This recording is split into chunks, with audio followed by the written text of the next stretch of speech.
পুরনো হারিয়ে যাওয়া সেই মুখগুলোকে বার করা। আমরা যখন স্ট্রাইক করতাম গভর্নমেন্ট একদম ফুটপাতে বসে যেত এবং সিপিএমের সরকারের অসহায় অবস্থা ছিল, কারণ আমি বাস ট্রেড ইউনিয়নের নেতা ছিলাম। We are better than Delhi and Bombay. যেমন ধরুন তাপস রায় খারাপ ছিল না, ভালো বলতো, ভালো সংগঠক ছিল। তৃণমূল কংগ্রেস দলে একটা বড় রকম রদবদল এসেছিল 2021 সালের নির্বাচনের পরে। শোনা যাচ্ছে যে সামনে একটা বড় রদবদল আসতে চলেছে। অভিষেক বন্দ্যোপাধ্যায় তার একটা ইঙ্গিত দিয়েছেন। একটা চর্চা চলছে যে জেলায় জেলায় পর্যবেক্ষক আগে থাকতো, সেই পর্যবেক্ষক পদ ফিরিয়ে দেওয়া হতে পারে। এটা নিয়ে একটা চর্চা। যদি পর্যবেক্ষক আসে তাহলে I will welcome the system. এইটুকুনি অনুরোধ করব, এমন পর্যবেক্ষককেই দেবেন যিনি জেলাটা চেনেন, মানে কোন দিক দিয়ে গেলে শর্টকাট হয়, কোন দিক দিয়ে গেলে দেরি হয়, কোথায় কে আসল নেতা।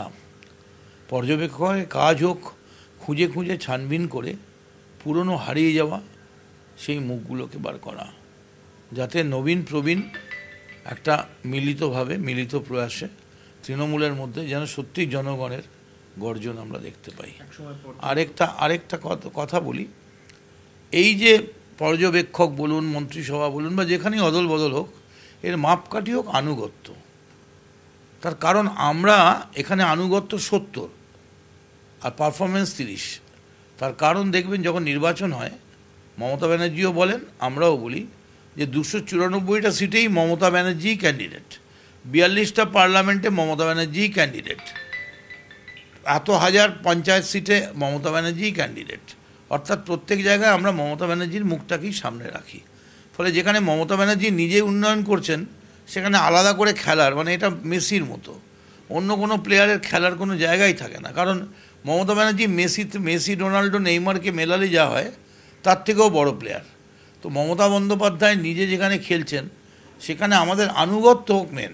যেমন ধরুন তাপস রায় খারাপ ছিল না, ভালো বলতো, ভালো সংগঠক ছিল, সব হলো, তৃণমূলকে ডেপুটি চিফ করলো, মন্ত্রী করলো, বিজেপিতে চলে গেল।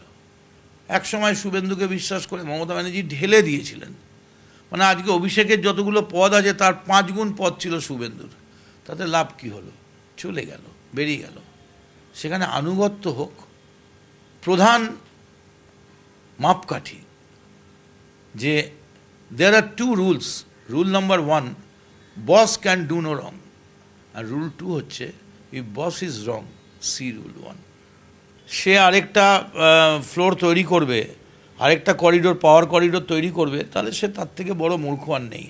মমতা ব্যানার্জির দলে কোনো করিডোর নেই, একটাই corridor, that is Mamata corridor. তাহলে আপনি বলছেন যদি পর্যবেক্ষক পদ ফিরে আসে, একদম মানে আমাদের সামগ্রিক সারা ভারতবর্ষে এবং পশ্চিমবঙ্গের তৃণমূল কংগ্রেসের মুখই তুলে ধরবে এবং সবটাই যা করবে ও মনে রাখবে সে নিমিত্ত মাত্র, সে নিমিত্ত মাত্র।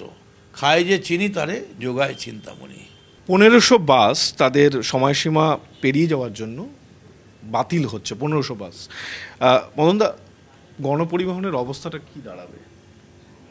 দেখো, আমরা যখন ক্ষমতায় আসি 2011-এ, তখন প্রাইভেট সেক্টরের হাতে বাস ছিল 92%, আমাদের হাতে ছিল 8%। ফলে যখন তখন ওরা ধমকি দিত, চমকাতো, স্ট্রাইক করব। এবং সিপিএমের সরকারের অসহায় অবস্থা ছিল, কারণ আমি বাস ট্রেড ইউনিয়নের নেতা ছিলাম, ট্যাক্সি বাসের আমি নেতা ছিলাম। আমরা যখন স্ট্রাইক করতাম গভর্নমেন্ট একদম ফুটপাতে বসে যেত। কিন্তু আমাদের আসার পর প্রথম টার্গেট ছিল যে গণপরিবহনে অন্তত সরকারের এরকম মুভ থাকবে যে স্ট্রাইক যেই করুক মানুষ যেন হ্যারাস না হয়। ফলে আমরা প্রায় কয়েক হাজার জওহরলাল নেহরু আরবান এর স্কিমে, এবার ভলভো নামিয়ে তারপরে 42,000 ওলা উবের, 25,000 সাদা এয়ার কন্ডিশন ট্যাক্সি, তারপরে গতিধারা, তারপর 50,000 হলদে কালো, কালো হলদে ট্যাক্সি, সব মিলিয়ে একটা বিষয়। তারপর মিনি বাস, তারপরে ম্যাজিক বাস, তারপরে অটো, টোটো, মানে এমন করে দিয়েছিলাম যে আর স্ট্রাইক করে কোনো লাভ নেই। এই যে গণপরিবহনে এখনও যে অবস্থা, আমি চ্যালেঞ্জ করে বলতে পারি যে যদি কেউ স্ট্রাইক দেখেন তাকে মোকাবিলা করার ক্ষমতা আমাদের আছে। তবে এটা ঠিকই কিছু বাস কমে যাওয়ার জন্যে, 1500, হ্যাঁ সেটা। তবে আমাদের একটাই ব্যাপার, আমাদের মুখ হচ্ছেন মমতা বন্দ্যোপাধ্যায়। কি কমলো কি বাড়লো আমরা জানি এটা ঠিক রিপেয়ার হয়ে যাবে। এই যে আজকে ধরুন বৃষ্টিতে কলকাতা শহর ভেসে গেছে, ডুবে গেছে জলে, পরিবহনের একদম অসহায় অবস্থা, এটা আমাদের শুধু না, দিল্লিতেও একই অবস্থা, বোম্বেতেও একই অবস্থা, কিন্তু তার মধ্যেও কলকাতা শহর বেটার। আমি এখনও ক্লেম করি যে we are better than Delhi and Bombay.